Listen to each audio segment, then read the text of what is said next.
La laïcité, un moyen légal utilisé par les adversaires du christianisme pour museler les chrétiens. Première partie.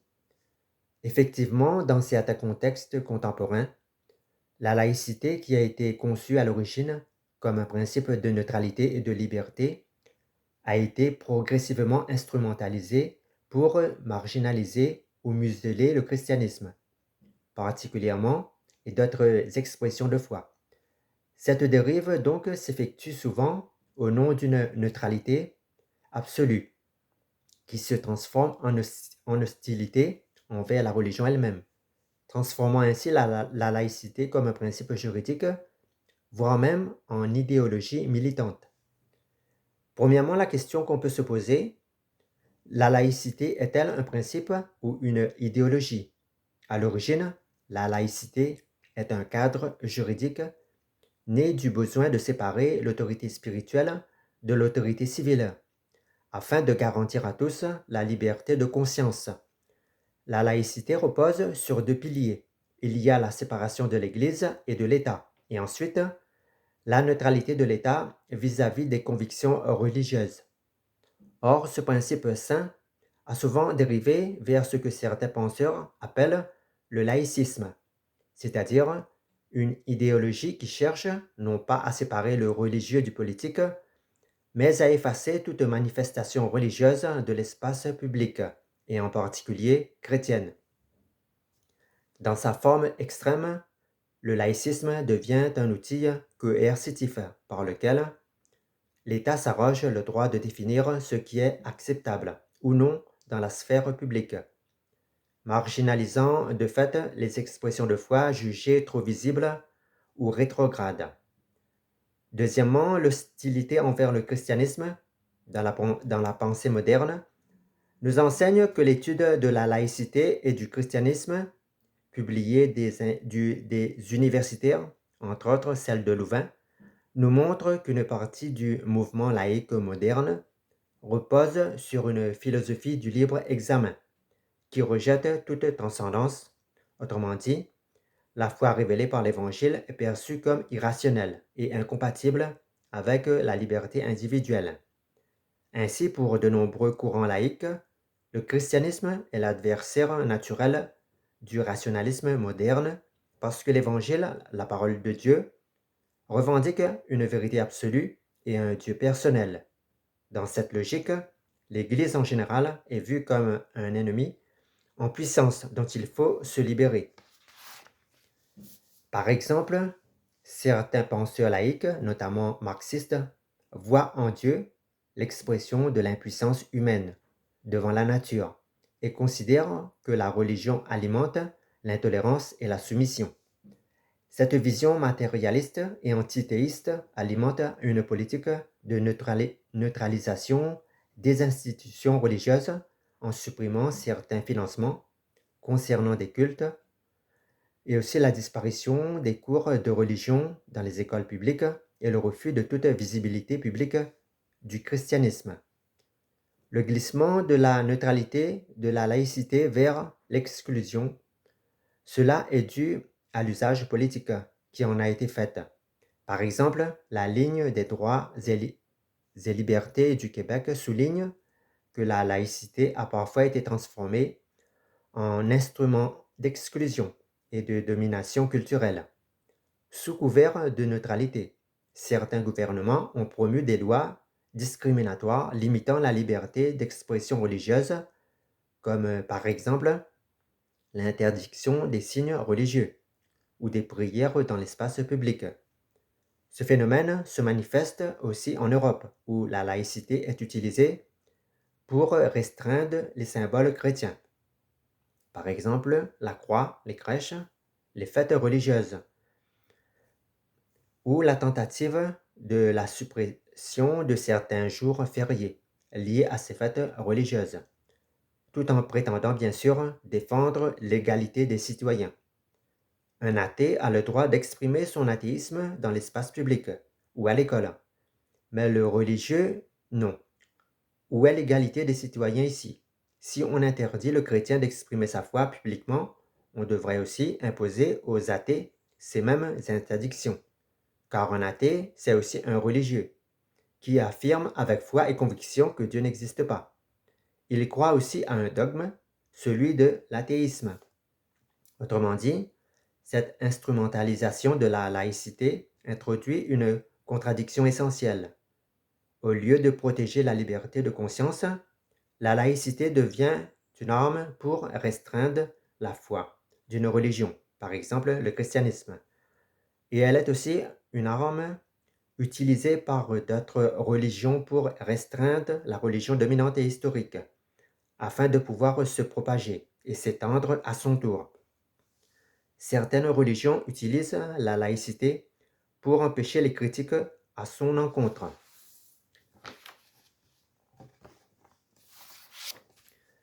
En ce sens donc, la laïcité cesse d'être un espace d'émancipation pour devenir un outil d'assimilation culturelle, souvent à cause de la pression d'un progressisme anti-religieux. Quatrièmement, lorsque le laïcisme se militantise, les chercheurs distinguent la laïcité juridico-politique qui est fondée sur la liberté de conscience, du laïcisme idéologique fondé sur l'exclusion du religieux. Le laïcisme, selon la Ligue des droits et libertés, est une forme liberticide de la laïcité. Il ne vise plus la neutralité de l'État, mais l'éradication du religieux dans la société. Il entraîne la stigmatisation des croyants et le rejet de leurs signes et paroles du domaine public, ce qui revient d'une certaine manière à museler la liberté spirituelle, et dans le cas du christianisme, à effacer une mémoire historique, culturelle et fondatrice.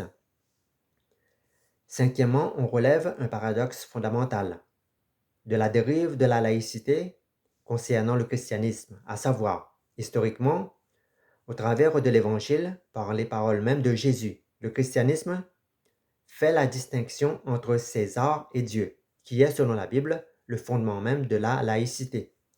Mais aujourd'hui, le christianisme en général, et les chrétiens en particulier, se retrouvent victimes d'une application anti-religieuse de ce principe.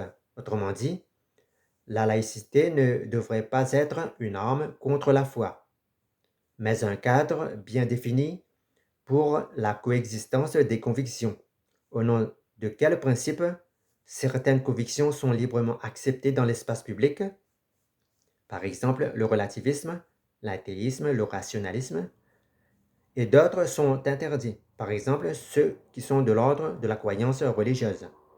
Quand la laïcité prétend libérer l'homme de toute transcendance, elle finit souvent par instaurer une autre croyance, par exemple celle de l'homme autonome et autosuffisant, remplaçant Dieu par la raison humaine et l'État comme autorité suprême. En somme, la laïcité dans sa version dévoyée devient le masque légal d'un combat culturel contre le christianisme. Ce n'est plus la séparation du spirituel et du temporel, mais la domestication du spirituel par le naturel. La laïcité, ami ou ennemi de l'Évangile. Autrement dit, pour préserver la véritable laïcité, il faut réaffirmer qu'elle n'est pas une idéologie anti-religieuse, mais une garantie commune de liberté, non pas contre les croyants, mais pour que chacun puisse croire ou ne pas croire en paix, car l'Évangile propose la foi, même au sein de la laïcité. Mais elle n'impose pas cette foi. L'Évangile n'utilise pas la laïcité pour tromper, manipuler les consciences. Bien au contraire, il enseigne et il éclaire. Aujourd'hui, nous vivons une époque où la foi chrétienne est souvent reléguée à la sphère privée. Dans nos sociétés modernes, le principe de laïcité, à l'origine protecteur, est parfois transformé en arme pour museler les voix chrétiennes, pour effacer toute trace du Dieu vivant dans l'espace public. Mais face à ces défis, quel est notre appel? Quelle est notre attitude, nous les chrétiens? Premièrement, nous ne devons pas être surpris par l'opposition. Jésus avait prévenu, « Si le monde vous hait, sachez qu'il m'a haï avant vous », selon Jean 15, verset 18. L'esprit du siècle présent cherche à instaurer une neutralité qui n'est en réalité qu'une nouvelle forme d'exclusion du message de l'Évangile. Derrière le masque légal de la laïcité, on trouve souvent un rejet du Christ et une volonté d'effacer l'influence des chrétiens, non seulement par des lois, mais aussi par la pression culturelle. Mais nous devons prendre conscience, que ce n'est pas la première fois que l'Église fait face à la marginalisation ou à la persécution. Dès ses origines, l'Église a dû témoigner dans un monde hostile. Deuxièmement, la tentation du silence imposée subtilement par le piège du laïcisme. Aujourd'hui, certains voudraient que les chrétiens se taisent. Par exemple, pas de prière à l'école, pas de croix visible, pas de parole sur la place publique. Certains utilisent et se cachent derrière la laïcité pour confiner la foi chrétienne, la rendre invisible, comme si le Christ devait être caché dans nos cœurs, mais absent de nos vies. Mais Jésus nous dit que nous les chrétiens, nous sommes la lumière du monde, selon Matthieu 5, verset 14. Comment donc pouvons-nous briller si on nous pousse à nous cacher? Le but de la laïcité n'est pas, je le répète, de nous museler, mais de permettre à chacun d'exprimer librement ses convictions. Et nous les chrétiens, nous devons le rappeler avec respect et fermeté. Troisièmement, nous devons avoir une réponse ferme de notre foi, témoigner paisiblement, mais avec courage. Face à certaines instrumentalisations de la laïcité par les adversaires du christianisme, il nous faut adopter deux attitudes. La première, c'est le discernement, c'est-à-dire reconnaître les pièges, comprendre les enjeux légaux et sociaux, mais ne jamais répondre par la haine, par l'agressivité, par l'intolérance, mais par les fruits de l'esprit. Ensuite, nous devons avoir le courage de témoigner, même s'il y a des oppositions diverses. Nous devons proclamer la vérité de Jésus-Christ sans honte, ni provocation inutile, mais avec amour, car Dieu nous demande de semer. Mais c'est lui seul qui fait pousser, croître la semence. Nous devons prendre conscience que toutes nos semences ne vont pas toujours retomber dans de bonnes terres. Autrement dit, nous devons rester fidèles dans la prière, dans la charité et dans l'annonce de l'Évangile, même si certains veulent l'étouffer. Quatrièmement, nous devons imiter comme modèle Christ et aussi les apôtres. Souvenons-nous de Jésus devant Pilate. Il ne s'est pas révolté, mais il n'a pas non plus renié sa mission. Les apôtres, eux aussi, menacés de silence, ont répondu: il faut obéir à Dieu plutôt qu'aux hommes, selon Actes 5, verset 29. Ici, la parole ne nous demande pas de désobéir aux autorités établies. Comme les apôtres, les disciples de Jésus, à leur suite, nous devons vivre une foi authentique, visible, mais jamais agressive, car la foi que propose l'Évangile n'est pas une foi qu'on impose, mais c'est une foi vivante qu'on propose. Nous devons donc faire rayonner notre foi et non la cacher. Conclusion, la laïcité ne doit pas être un motif de peur, mais une invitation à redoubler de fidélité, là où le cadre légal utilisé par des personnes mal intentionnées envers les chrétiens cherche à nous museler. Nous devons présenter une foi humble, forte et lumineuse. Et nous devons aussi prier pour nos autorités politiques. Et nous devons être des citoyens exemplaires, mais tout en n'ayant jamais honte du nom de Jésus. Car Jésus est Seigneur hier, aujourd'hui et éternellement, à la gloire de Dieu le Père. Deuxième partie, la laïcité est aussi un moyen légal pour s'opposer à l'évangile de Christ et affaiblir le christianisme. La laïcité en tant que principe juridique et politique de séparation entre l'État et les religions a souvent été perçue comme un outil d'équilibre, mais hélas, dans certains contextes, elle peut devenir un moyen légal d'affaiblissement du christianisme et d'opposition à l'évangile de Christ, selon la manière dont elle est interprétée et appliquée. Premièrement, l'origine et l'idéal de la laïcité. Historiquement, la laïcité s'est construite en Europe comme une réaction contre le pouvoir politique de l'Église. L'objectif était d'assurer la neutralité de l'État et la liberté de conscience pour tous. Cependant, dès la Révolution française, la laïcité a glissé d'une neutralité déclarée vers une sécularisation militante visant à déchristianiser la société. Ce processus s'est accompagné de la nationalisation des biens ecclésiaux, de la suppression du calendrier chrétien et d'une mise à distance du religieux de l'espace public.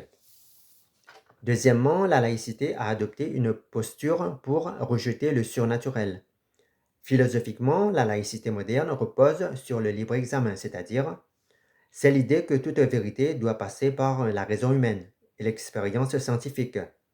Ce courant rejette toute révélation et voit dans la foi chrétienne une forme d'intolérance parce qu'elle affirme une vérité absolue en Jésus-Christ. Ainsi, la laïcité devient elle aussi une religion du doute, opposée au Dieu de vérité révélé dans l'Évangile. Troisièmement, la laïcité est-elle compatible avec l'Évangile de Christ? L'Évangile pose une autorité divine au-dessus des lois humaines. Autrement dit, il faut obéir à Dieu plutôt qu'aux hommes. La laïcité, au contraire, fonde son ordre sur la souveraineté humaine et la neutralité métaphysique. Par conséquent, toute proclamation publique de la seigneurie du Christ est perçue comme une menace pour la paix civile ou l'autonomie individuelle. La liberté de penser sont décrites comme étant des droits fondamentaux. Dans ce sens, la laïcité opère comme une légitimation juridique du refus du règne de Dieu dans la sphère publique. Quatrièmement, la laïcité subtilement établit des stratégies d'affaiblissement du christianisme. Dans sa forme contemporaine, la laïcité ne se contente plus de séparer l'État et les religions. En général, et en particulier, elle tente à reléguer la foi chrétienne à la sphère intime et à exclure toute expression visible de la foi. Par exemple, les discours publics du Christ, des institutions publiques. Par cette marginalisation, elle réduit le christianisme à une opinion privée, sans force sociale. L'Europe occidentale illustre ce processus où le christianisme est devenu une sous-culture minoritaire, une religion parmi d'autres, dans une société qui valorise l'autonomie séculière. Cinquièmement, la laïcité peut être perçue comme un moyen pour détourner les hommes de la liberté spirituelle. La liberté spirituelle, oui, du moment qu'elle reste cachée et dans le domaine privé. Pour l'Église de Jésus-Christ, la vraie liberté ne réside pas dans la neutralité religieuse, mais bien dans la vérité de l'Évangile, selon Jean 8, verset 32, qui nous enseigne que la vérité incarnée en Jésus-Christ nous rendra libres. En substituant la liberté de conscience à la liberté de l'Évangile, la laïcité transforme la liberté en indifférence et la tolérance au relativisme. Ce déplacement anthropologique vide la foi de son contenu transcendant.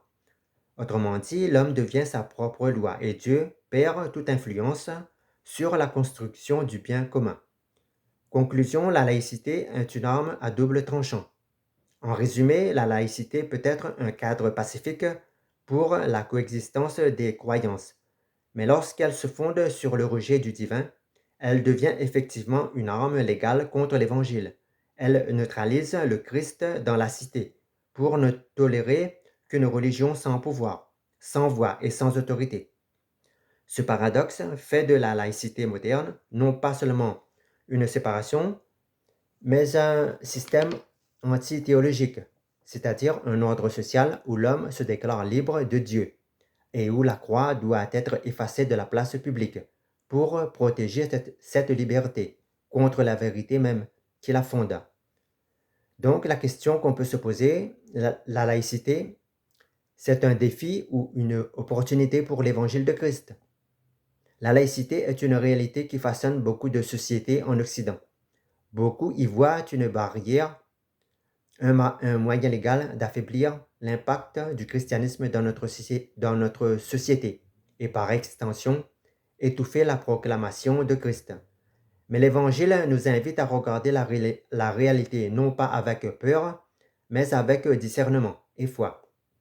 Premièrement, quand la laïcité bascule de la neutralité vers le rejet, la laïcité, en repoussant la foi chrétienne dans la sphère privée, prétend par ce moyen affaiblir, par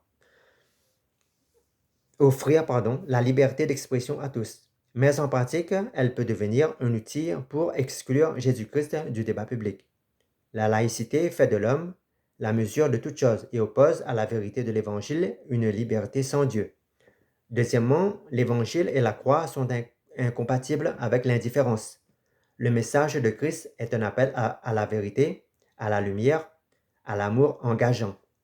L'Évangile ne demande pas à l'homme de rester neutre vis-à-vis de Dieu, mais il appelle à la conversion du cœur et du monde.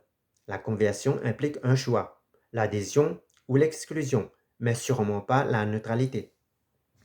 Le recul du christianisme dans l'espace public au profit d'autres religions ou doctrines dominantes réveille aussi la foi authentique. La voie, là où la croix était effacée, le cœur du croyant doit l'inscrire et le manifester plus fortement. L'Église de Christ grandit quand elle se concentre sur l'essentiel. Aimer son prochain, témoigner avec fermeté, mais dans l'humilité, servir sans dominer et éviter le piège de la division. Troisièmement, la laïcité peut aussi être une opportunité pour nous de nous recentrer sur l'Évangile en nous obligeant à sortir de notre confort social.